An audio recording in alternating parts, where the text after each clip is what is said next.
நான் இன்றைக்கி உளுந்து வடை தாங்க ட்ரை பண்ணி பார்த்தேன்.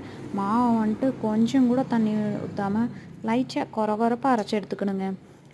அது கூட வந்துட்டு அரிசி மாவுலாம் எதுவுமே கலக்க வேணாங்க. அப்புறம் வந்துட்டு எல்லோரும் சோடா உப்புலாம் போடுவாங்க.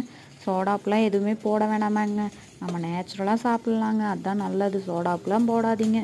கொஞ்சம் கருவேப்பிலை, கொத்தமல்லி, அப்புறம் 4-5 குருமிளகு, அப்புறம் சின்ன வெங்காயம், பச்சை மிளகாய் எல்லாம் சேர்த்து நல்லா கலக்கிங்கங்க.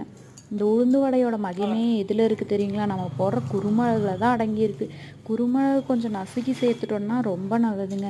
அப்படியே முழுசாக சேர்க்காமல் பொடி பண்ணி தூளாக சேர்த்துக்குங்க. பச்சை மிளகாயை கம்மி பண்ணிவிட்டு குருமிளகும் கூட கொஞ்சம் ஜாஸ்தியாக போட்டு கலந்துக்குங்க.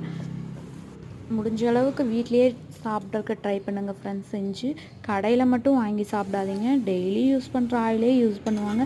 நம்ம வீட்டிலனா நமக்காக நம்ம பார்த்து செய்வோம் ஃப்ரெண்ட்ஸ். அதனால் கடையில் எதுவும் வாங்கி சாப்பிடாதீங்க ஃப்ரெண்ட்ஸ். நீங்களே ட்ரை பண்ணி